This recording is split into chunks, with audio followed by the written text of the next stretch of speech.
Pouvez-vous nous expliquer un peu, c'est quoi les conséquences de la pandémie sur la santé et la qualité de vie des femmes? Mais c'est sûr que la pandémie, ça fait bientôt, ou ça a fait un an, là, comme on est dans l'anniversaire de la pandémie. C'est ce qui est très regrettable, mais qui a un avantage notable, c'est qu'on peut avoir des analyses, en fait, qui sont faites sur les conséquences.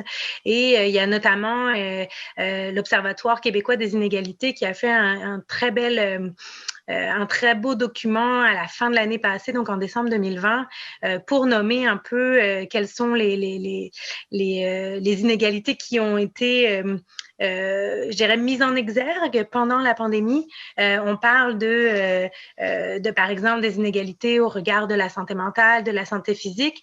Puis ça vient s'expliquer par le fait que aux premières lignes, par exemple, des services de santé, des services d'éducation, des services sociaux aussi, c'était des femmes qui étaient là. Paradoxalement, c'est aussi des femmes ce sont aussi les femmes qui ont le plus perdu leur emploi ou qui ont été sur le chômage ou qui ont vu une diminution en fait de leurs heures d'employabilité. Et on a vu des reculs aussi quand même relativement importants sur la conciliation travail-famille, donc avec tout ce qui est le télétravail, le fait que les enfants restaient à la maison. Ben, c'est beaucoup les femmes en fait qui ont été encore en charge de s'occuper des enfants tout en télétravaillant, ou alors qui avaient perdu leur emploi puis qui restaient à la maison avec les enfants. Fait qu'on a vu ici un recul quand même assez important au niveau de la conciliation travail-famille ou études-famille. Qu'est-ce qui sera surveillé prochainement au niveau de la table de concertation du groupe des femmes de la Gaspésie et des îles? Ben, alors, ce qui vient de se passer était super intéressant. C'était la campagne pour le 8 mars, donc la Journée internationale des droits des femmes.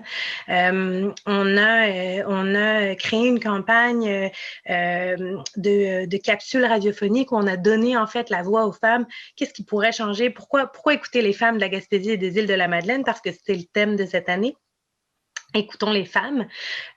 Donc ça, c'était bien intéressant, puis ça nous a valu aussi des beaux retours. C'est vrai que les femmes ont des choses à dire sur ce qu'elles peuvent faire pour améliorer leurs conditions de vie en région.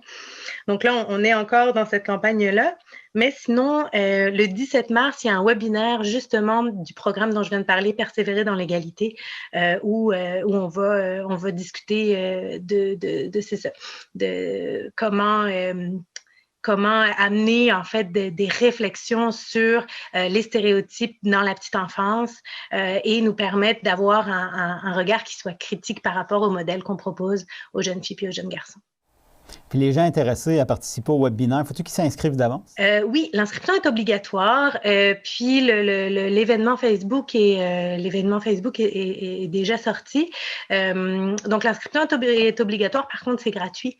Donc c'est quand même une belle formation qui permet de se donner une autre lentille pour regarder un petit peu nos manières d'interagir avec les jeunes garçons puis les jeunes filles.